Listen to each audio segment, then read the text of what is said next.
What is up, everybody? Welcome back to the channel. I'm Elliott Delp.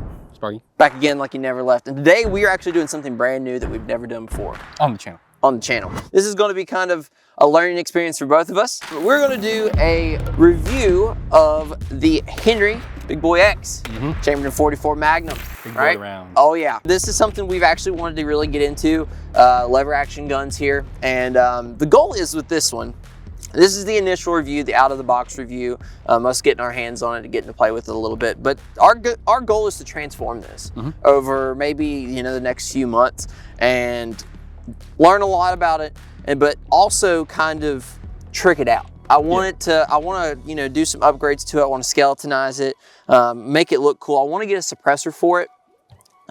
Just thinking off the top of my head, Griffin makes big old suppressors for this thing. Over the next little bit, that's our goal with this thing. So this is the initial reaction. This is our initial reaction to it. We've had it for a little bit, we've shot it a little bit, we've grouped it with a few different ammos, and this is kind of going to be our once-over. So before we get into all of that great stuff, there's a few disclaimers we have to kind of tell you guys about. The first is we paid for this. Henry does not know who we are, nor do they probably care. We bought this from Colt at 801 Weapon Works, so big shout out to him. Next things next, if you find this video entertaining, informative, whatever, go leave a like and give us a big, click of the red button down there. It really means a lot to us. And then go tell us in the comment section about how dumb we are. We might read it.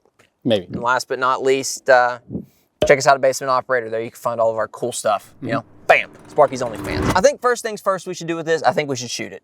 Do you not agree? I think so. So you guys can see kind of how it reacts. We will probably be shooting some arms core for this, so keep that in mind. We got a bunch of steel down there that we're going to shoot, so let's dive right into it. All right, Sparky, be my beeper. I thought you'd never ask.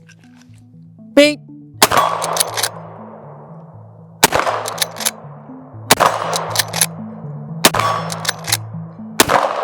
Oh, missed that. Oh, there she is. I don't know, I think it's a blast. For my first lever gun that I've actually had time behind, it's been a fun little shooter. I think, does have a little bit of recoil, but not too bad. It's 44 Magnum. Yeah, that gun's stupid heavy. Yeah. So, like, I mean, with the EOTech, it's a blast to shoot. You don't get as good of a cheek well as you would using your your iron sights. But I mean, it's still fun. It's still practical. What do you say that is? Do you think that's about 30 yards away, that steel? Yeah, it's about 30. Yeah. So I was just holding the the EOTech circle dot. I was just holding on the bottom one. I was just picking it up to that. But no, it's really fun to shoot. Not a lot of recoil. I think it's very manageable. But overall, I mean, I don't have any problems with it. In terms of shooting it, no. And that was the arms core. Sparky's loading in some PMC bronze, which, fun fact, we actually had the best, well, not the best look out of that one. The 180 is what shot the best for us. The 180 is what shot the best for us. This is the 240 something? Oh, yeah. 240? While he's getting his bullet stuck, I think this would be a great time to tell you guys about the ammo supporter here on the channel. It's True Shot. That's where we got all of this 44 Magnum from. So big thank you to True Shot. If you want to check them out, head on over to basementoperator.com/links. They're at the top, and make sure to let them know we sent you. And if you use code Delp. Code Delp. I knew. Oh yeah, it'll save you a little bit of money if you spend over $300. So big thank you to True Shot. Sparky, you ready? Oh yeah. All right, I'll be your beeper. Shoot ready? Yep. Beep.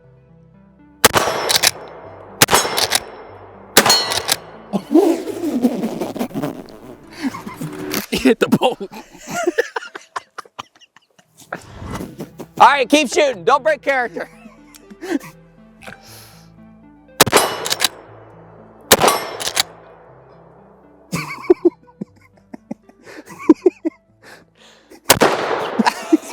I'm too busy laughing.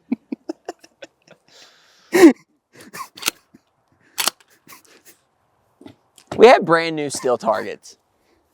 And now we've had brand new steel targets. All right, I can't. Let's go look. What got me is it popped off. I wouldn't think it would have popped off like it did. Maybe don't buy them off Amazon next time. Sheared it right off. You can't put it back on there. Oh, you hit the bolt. That's where it was aiming. Whoops. While we're in the midst of a Henry review, we'll do a high wild steel target review from Amazon. Their bolts are not rated for 44 Magnum. If you hit it on the button, you're breaking it. Yeah, if you hit it on the button, you're breaking it. So we're down one steel target. So that's what that was about. Overall, though, I think it's a really nice shooter. I think it's fun. Sparky, do you have any general thoughts on it? I know you were laughing too hard after you destroyed the brand new target. Well, it destroyed one brand new target, and the second one just fell over. I was like, "Oh, we're doing great." I was scared to shoot that one, but nah, like it's a Henry. You're getting such a good quality rifle. You know, it's a staple for lever actions. Like one of the 3 Do you big have brands. any other Henrys? I got the H100, which is like 22, not the Golden Blade, just a regular 22 long rifle. And then other than that, I got a Marlin 38W, one of the old ones. Yeah, so you got a little bit more lever action experience than moi. This is my first. So since we've done shot it and broken a few things, I think it's good to go over the specs of it. And just talk a little bit about some of the features that come with this Henry. So we'll start at the very front. One of the great things about this model of Henry and the Big Boy X is the fact that it does come with a threaded barrel, which is really nice. Having that already on a lever action, especially one that has the end goal of being a kind of tactical lever action, I think it's a great option because you don't have to spend that extra $100 and send it off somewhere and get it rethreaded. Actually, before all of that, let's talk price point. Yes, this is not cheap. MSRP $1,100, but I think you can pick it up between somewhere around $900 to $1,000, depending on where you get it, what cell it is, how generous Henry's feeling. You do have a kind of 17 and some odd inch barrel. It is a blued barrel with a 1 in 20 twist on this 44 Magnum right here. That is, one of the things about this, it does come in a plethora of calibers. I mean, you can get 38, or I guess maybe it's 357. I think you can also get a 45 long Colt. Yeah, 45. A bunch of different pistol calibers you can get with this one, and then the bigger option you can get 30, you can get 45-70. Anyway, there's a ton of different caliber options. Also, I don't know if I mentioned this blued finish. Underneath it, you can see the traditional style Henry loading mechanism. Boop. Yeah, old school. Old school. I don't think it's my preferred way. I like how this comes like with the side gate. I like the side gate. I don't know what it is. I just think it's easier or more practical, or maybe it's just cooler. I think it might just be cooler. It kind of depends on like what you grew up shooting, I guess, too. Because like I have some like older 22 rifles and stuff that just are tube fed, and you can't, like my other Henry, it doesn't have a side gate. But like no, like this is one of the newer ones. Yeah. This is a very side loading Henrys are a newer option. Yeah, because like if you have like the H100 or like a Golden Boy, you're gonna have to load it from the tube. And like you saw me earlier for the gloves, unless you're real good, you're gonna catch some gloves and fumble around with it. Yeah, or you're just gonna, as soon as when you go to pull back on it, you're gonna catch your glove on the door. So if you're wearing gloves, it might be easier to load from the tube. Neither here nor there. It's personal preference.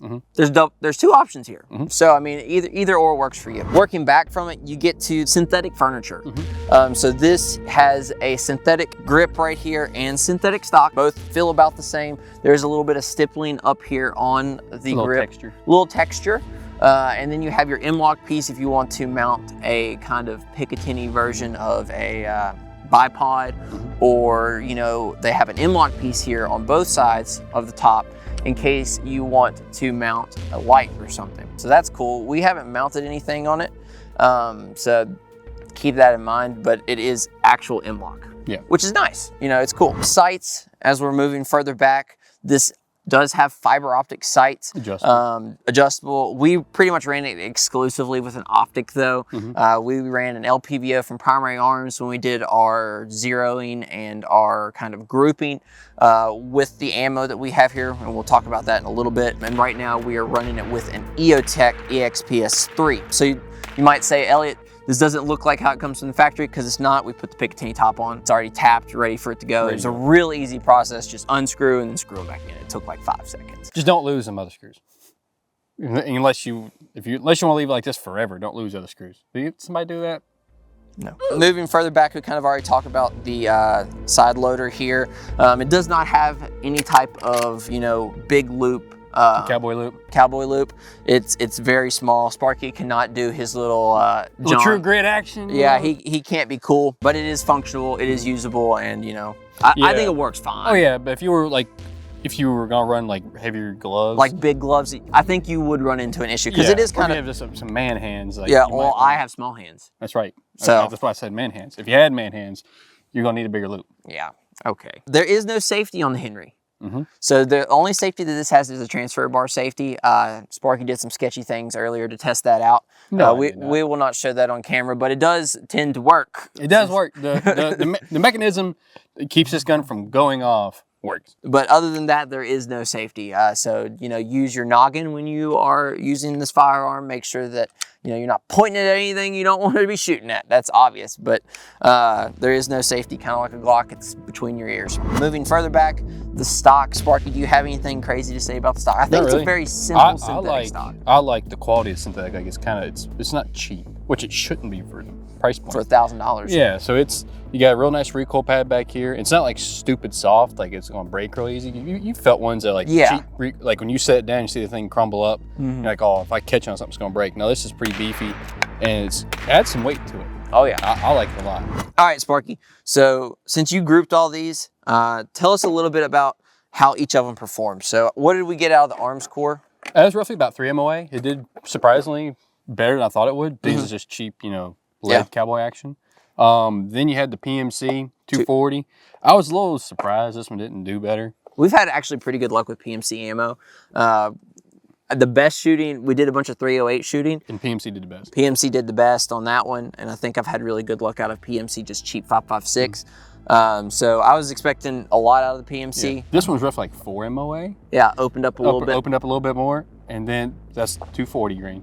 The 180 grain, this one did the best. This was like pretty much like almost hose touching. Yeah. Like, so it's, you know, that one was the best, the 180 grain Jacket Hollow Point. 1 to 2 MOA. And then tell us about the Underwood. The Underwood was the worst. I mean, I could barely like keep it on the paper for whatever reason. Like, the group was terrible. And it was just inconsistent. And I mean, I'm not a professional shooter, but it was rough. A lot. It was rough. Yeah. So all these were shot at about 50 yards. You know, they were off of a wire reel. Yeah. So take all, so take all that into consideration. This was not lead sledded like the most insane accuracy test in the world. And I think that's a good caveat. Yeah, because it's like what the average Joe would get. Yeah. To a degree. Because we are the average Joe. This thing, I don't know if it's meant for accuracy. I mean, to a degree. Like, but I don't think it's a tack driver, though. No, I mean, it's not always supposed to be. But I mean, a Henry, like, it's one of the better names in lever action. So, like, it, you know, you're buying that reliable, accurate. It all comes with the name. So it's supposed to be pretty accurate. And I mean, the results I got, I would be, if I was hunting with this gun, I'd be happy with it. Definitely taking the PMC 180. The 180. It seemed to like the lighter bullet. It did. So, I mean, maybe when you're checking out the Henry, keep that in mind. Keep that in mind. Maybe look for more lighter rounds because, like I said, it did really good with the 180. And then the 240 stuff, it just was all over the place. No matter what gun you're buying, you should buy a couple different kinds of ammo for it and try it out. Because if you just buy, you know, one box of Underwood or one box of Hornady, maybe your gun doesn't like Hornady, or maybe it. It's like a teaching thing. Like, you should buy multiple kinds of ammunition and shoot your firearm to see what it likes the most. So Sparky, let's talk about use case. You know, somebody looking to buy this, why would they get this one? Would we recommend it to them? Is this something you think that it would be a good gun for somebody to pick up? And why or why not? It's a 44 Magnum, so it's not a gun that you can afford to shoot a bunch, I would say. But I would say it's easy to find 44 Magnum. I mean, it is. It's like one of those, you know, all-time calibers that have been around for forever. Yeah. So, like, it's a common caliber. It's just not one you can't afford to shoot a bunch. Yeah, it's a little bit more expensive. I didn't think that recoil was unmanageable by any means, nor did I think it was like, oh, it's going to leave a dent in me. No, I mean, it's 44 Magnum. It's a big bullet. But it's not like you're shooting a 45-70. Let's step back from the caliber of it a little bit and talk gun itself. Sure. It's something that I would have no problem recommending to someone. A lever action would be a good hunting gun. They're reliable. There's no gas operating. Yeah, like it's you're racking the gun. Yeah, you are. It's like a bolt action. You're the one making stuff move. So, like, it's less, you know, it's a lot easier to clean.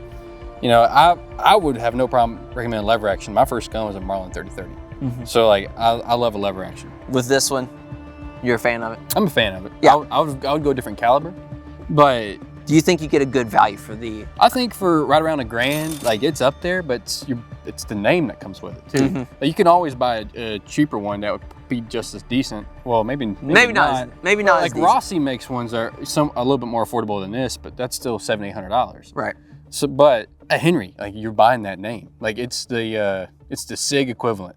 Yeah, in the lever action world. One thing I think this is good for, this is one of the closer guns you can get to buying a factory tactical lever action. Right off the bat.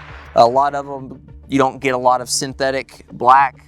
Definitely don't come with M-lock. No, like you'll find some that got like stainless steel barrels and synthetic stocks, or they got like laminated wood stocks. But again, it's, you know, the lever action world hadn't caught up to people wanting to tactical lever action. Yeah, now the aftermarket scene is there, stuff. but like manufacturers just aren't doing it. So I think this is a good option if you're looking for a gun that is closer to being tactical than not. With the threaded barrel, with the M-lock ability, with already being black, with how easy it is to buy a Picatinny to mount your optics to on top. I think it's a good option for somebody that wants to dip their toes in the tactical lever action. They find out whether or not they like it a lot, and then they can easily swap this furniture out for new stuff. With that being said, I would love for you guys to comment down below and let me know who we should look at for tactical furniture, because, you know, like I'd mentioned before, I'm kind of new to this and I'd like to make this a journey and, you know, build this thing out. So go comment down below. Sparky, do you have anything to add? No, I just think you can't go wrong with Henry. Find a good name. Yep. And you got a lot of options and it functions how it should. And I think for the money, it's working. Awesome. Well, I've been pleased with it so far. So, you know, make sure to go check us out on Instagram. Make sure to go follow us on Basement Operator. And if you enjoyed this video, hit the like and subscribe button. And if you know anybody at High Wild, tell them that we need a bolt. That their targets break. We actually paid for all those. So maybe Or just don't shoot the bolt. Don't shoot the bolt. We'll see you guys on the next one. As always, take some outdoors. Peace. Bye. How you think that went, Hunter?